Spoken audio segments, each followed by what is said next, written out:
इधर देखो भाई 10th क्लास, हमारे पास एक टैंक है,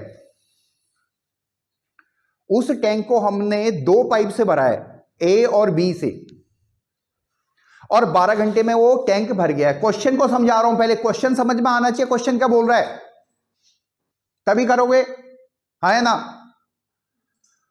एक टैंक है, उस टैंक को दो पाइप ने 12 घंटे में मिल के भरा है, 12 घंटे चले वो दोनों पाइप, समझ मारा है, टैंक भर गया।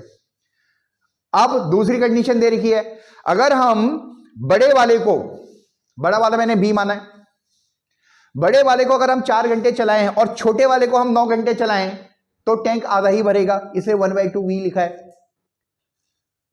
समझ मारा नहीं आ रहा है, ठीक है, क्वेश्चन समझा रहा हूं अभी, ठीक है। हमें बताना है कि अगर अकेले हम छोटे वाले को चलाएंगे तो कितने टाइम में टैंक भरेगा, या फिर अकेले बड़े वाले को चलाएंगे तो कितने टाइम में टैंक भरेगा। आपको प्रोसीजर आना चाहिए, क्वेश्चन की लैंग्वेज चेंज हो जाए या कुछ डाटा चेंज हो जाए तो उससे कोई फर्क नहीं पड़ता। नहीं, इसका मतलब है कि अगर आपने बड़े वाले को केवल 4 घंटे के लिए चलाया है, केवल 4 घंटे के लिए, फिर बंद कर देना है। अब तुम साथ चलाओ अलग अलग चलाओ उससे कोई मतलब नहीं है, और छोटे वाले को 9 घंटे के लिए चलाया है, समझ मारा है, क्योंकि साथ चलाओ या बाद में चलाओ उससे क्या फर्क पड़ता है, वो तो 4 घंटे में जितना पानी देगा उतना ही देगा। अगर ये बड़ा वाला 4 घंटे के लिए चला है, छोटा वाला 9 घंटे के लिए चला है, तो आधा ही टैंक भरेगा। अरे गॉट माई पॉइंट, ठीक है। आप कर रहे हैं इसको, क्वेश्चन समझ में आ गया सभी को। अब इसको प्रोसीड करते हैं। देखो, हम एक यूनिट कंफर्टेबल मान लेते हैं कि भाई पानी को हम सेंटीमीटर क्यूब में नाप लेते हैं, क्योंकि यहां पे पानी का कोई ज्यादा इंपॉर्टेंस नहीं है, तो सेंटीमीटर क्यूब नाप लो, मीटर क्यूब में कर लो, उससे कोई फर्क नहीं पड़ेगा। ये सलमारा में क्या कर रहा हूं, उससे कोई फर्क नहीं पड़ेगा, या लीटर में कर लो, सलमारा, ठीक है। तो हम या तो इसको मीटर क्यूब में कर लेते हैं क्योंकि ये पर आवर में है, जैसा मर्जी करो, इससे कोई फर्क नहीं पड़ेगा। सलमारा नहीं आ रहा है, चलो मैं मीटर क्यूब में कर लेता हूं कि मान लिया हमारे पास टैंक है उसकी कैपेसिटी है V मीटर क्यूब, कोई दिक्कत, यानी उसमें पानी कितना आ रहा है, V मीटर क्यूब आ रहा है, यानी V उसका वॉल्यूम है, इतना पानी आ रहा है उसमें। समझ आ रहा नहीं आ रहा है, ठीक है। अब हम A और B की कुछ जो जिस हिसाब से ये भरते हैं टैंक को उसको मान लेते हैं। मान लिए A जो है पर आवर पानी जो दे रहा है, इसको हम A ही मान लेते, चलो A से कर लो या X से कर लो, कोई फर्क नहीं पड़ता है, A ही मान लो या X मान लो, क्या मानना चाहोगे, एक्स वाई कर लें, जैसे आप हर बार एक्स वाई करते हो तो एक्स वाई कर लो, है ना। इसको मान लो X मीटर क्यूब पानी पर आवर देता है। देखो ध्यान से देखो क्या माना मैंने, ए जो पानी दे रहा है X metre cube per hour दे रहा है, यानी 1 घंटे में जो पानी का वॉल्यूम इस पाइप से आएगा वो आएगा X मीटर क्यूब। समझ में आ रहा है नहीं आ रहा है। उसी तरह से B से माना हमने, B से हमने माना उसको Y metre cube per hour. You got my point. मेरे बेटा ध्यान से देखना, देखो बुक का सॉल्यूशन मेरे को अच्छा नहीं लगता, इसलिए ये वाला सॉल्यूशन दे रहा हूं, तरीके वाला। समझ में आ रहा है, अरे गॉट माई पॉइंट, ठीक है। अब पहली ये तो हमारे पास हमने अपना डाटा ज्यूम कर लिया। अब अकॉर्डिंग टू क्वेश्चन बोर्ड में पूरा लिख के आना। समझ में आ रहा है, इन चीजों की ज्यादा इंपॉर्टेंस भी नहीं होती है, क्वेश्चन सॉल्व करना ज्यादा इंपॉर्टेंस होती है। अगर ये नहीं लिख पा रहे हो, ज्यादा टाइम नहीं है, तो आप सॉल्व कर दो उसको, ठीक है। अब क्वेश्चन क्या कह रहा है देखो, अब आ जाओ कंडीशन पे, दोनों 12 घंटे के लिए चले और टैंक भर दिया, यानी दोनों ने मिलकर कितना पानी दिया होगा, V दिया होगा। अरे हाँ ना, ठीक है। सिमरन पता लो कहां देख रही है, दोनों ने मिलकर कितना पानी दिया होगा, क्योंकि 12 घंटे चले हों। समझ में आ रहा है, अगर ये 1 घंटे में X दे रहा है तो ये 12 घंटे में कितना देगा, 12X। अरे हाँ ना। और y वाले भाई कितना देगा ये 12y, और दोनों मिला के कितना पानी हुआ v, बोलो हुआ नहीं हुआ? एक इक्वेशन बन गई। कोई समस्या? श्योर? अरे ठीक है, कोई दिक्कत तो नहीं है। अब अगली कंडीशन में आओ। ठीक है, हमारे पास यहां पे एक चीज का जरूर ध्यान रखना, हमारे पास दो वेरिएबल है एक्स वाई, वी एक कांस्टेंट है, तो दो ही इक्वेशन बनेंगे। एक इक्वेशन बन चुकी है हमारे पास, अब दूसरी इक्वेशन बनेगी। वो कह रहा है कि अगर ये 4 घंटे चले बी वाला, तो कितना हो जाएगा ये बी, हमने किसको माना है भाई, वाई को, यानी 4y, और छोटा वाला 9 घंटे चले यानी 9x, और टैंक कितना भर रहा है v/2 ही भर रहा है। अरे got my point. Cross multiply कर दो, यानी ये आ जाएगा 8y plus 18x equal to v। अरे आया नहीं आया? ये दूसरी इक्वेशन बनी। आई थिंक क्लियर आया? ठीक है, अब हमें जरा यहां से थोड़ा सा गौर करने वाली चीज है आपको।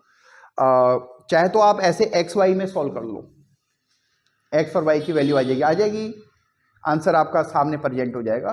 ठीक है, अब चाहे तो जो चीज हमें निकालनी है ना उस पे देख लो एक बार। हमें निकालना क्या है?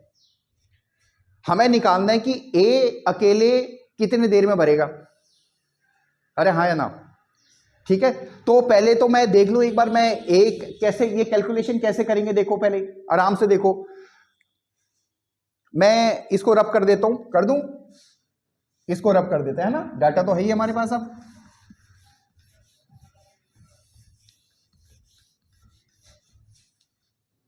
हमारे पास टैंक की कैपेसिटी V है। ठीक है, अब A हमारा यानी x मीटर क्यूब पानी दे रहा है 1 घंटे में। अरे हाँ या ना?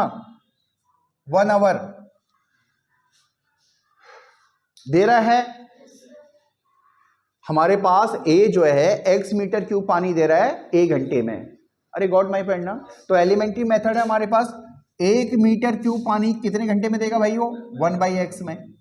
अरे हाँ या ना? और मेरे को कितना पानी चाहिए? v मीटर क्यूब, क्योंकि टैंक भरने के लिए v मीटर ही चाहिए ना, तो v/x आवर। अरे गॉट माई पॉइंट, यानी a को टैंक भरने में कितना टाइम लगेगा? v/x, और सिमिलरली b को कितना लगेगा? v/y। अरे हाँ या ना? ये बात समझ में आई? अरे हाँ ना? ठीक है, अब आगे सॉल्व कर लेते हैं इसको, इक्वेशंस को, क्योंकि अब हमारे पास थोड़ा सा और आसान हो गया है। ठीक है, यहां तक आ गया समझ में कि हमें किसकी वैल्यू निकालनी है? v/x की और v/y की। समझ में आ रहा है? ठीक है, अब हम इसको थोड़ा सा रब कर देते हैं, हमारे पास जगह नहीं हो रही तो हम इसको रब कर देते हैं। देखो, मैं v से डिवाइड कर देता हूं इनको। ठीक है, v से डिवाइड कर देता हूं। ये क्वेश्चन बना 12x/v, और वो क्वेश्चन बना 12y/v इक्वल टू 1। अरे बना नहीं बना? समझ में आया? फाइनली ये डिवाइड करना है ना, क्योंकि सॉल्व करेंगे तो हम इसी को हमने v से डिवाइड कर दिया, तो ये हो जाएगा 8, जो एक जैसे उनको एक साथ लिख सकते हो ऐसे आप, चलो कोई नहीं, y/v प्लस 18x/v और इक्वल टू 1। अरे गॉट माई पॉइंट, समझ में आया नहीं आया? ठीक है, अब हमें x/v और y/v को सॉल्व कर देना है। चाहे तो आप यहां पे इनको m और n भी मान सकते हो, और चाहे तो इसको डायरेक्टली ऐसे भी सॉल्व कर सकते हो। कैसे करना चाहोगे बताओ? m/n मान के। अब मैं इसको मिटा रहा हूं, देखो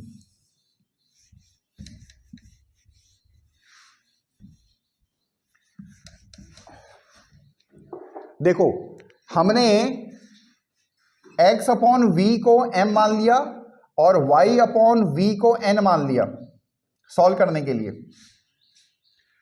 ना भी मानो तब भी चल जाएगा, कोई दिक्कत नहीं है, बट वो थोड़ा सा दिखने में अजीब सा लगेगा आपको।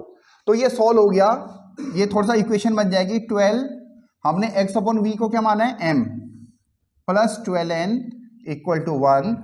18 वाले को आगे लिख देते हैं हम, 18m और 8n इक्वल टू 1। अरे गॉट माई पॉइंट, ठीक है।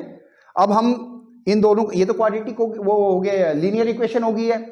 अब हम इसको सॉल्व कर सकते हैं ना, चलो सॉल्व करके बताओ, फटाफट बताओ m और n की वैल्यू क्या हुई है, सॉल्व करके बताओ फटाफट। अगर कुछ नहीं आ रहा, इधर देखो, कुछ नहीं आ रहा तो ऐसे कर दो, इसको आपको m को इलिमिनेट करना है तो इसको आप 18 से मल्टीप्लाई कर दो और इसको आप 12 से मल्टीप्लाई कर दो। ये 12 इंटू 18 m और ये 12 इंटू 18 n इक्वल टू 18, और इसको किया, ये भी 12 इंटू 18, ये मल्टीप्लाई करने की जरूरत नहीं है m, और ये 8 इंटू 12 n और ये 12। स्मार्ट कैलकुलेशन करते हैं, ये कट गया, समझ में आ रहा है। और जब हमने इसको लिखा तो ये 12 into 18n minus 8 into 12n equal to 18 में से 12 के 6। ये आया, समझ में नहीं आया। और यहां पे कॉमन लेने की कोशिश करो, 12n कॉमन ले लिया, ये रह गया 18 माइनस 8 इक्वल टू 6। समझ में आ रहा है। 18 में से 8 गया 10, 12n 10 इक्वल टू 6। सॉल्व किया, n की वैल्यू आई हमारे पास 6 अपॉन 12 इंटू 10, यानी 2 3 6, 2 पंचे 10 और 3 से क्या, 3 को 12, यानी 1/20 जो वो बोल रहा था। समझ में आ रहा है, ठीक है। हमारे पास n की वैल्यू क्या आई है, देखो बालको, n की वैल्यू क्या आई है 1/20। समझ में आ रहा है, ठीक है। अब n हमने किसको माना था, देखो n y अपॉन v को माना था, ठीक है। और हमें चाहिए क्या, v अपॉन y चाहिए। तो n हमारे पास है y upon v equal to 1/20, but मेरे को तो चाहिए v बाई वाई, तो इसको उल्टा कर देंगे, यानी 20 आवर। अरे आ रहा, समझ में नहीं आया, ठीक है। जब आप सॉल्व करेंगे सब्स्टिट्यूट कर देना, तो m की वैल्यू कितनी आई है, अरे m की वैल्यू बताओ, हाँ 1/, ठीक है।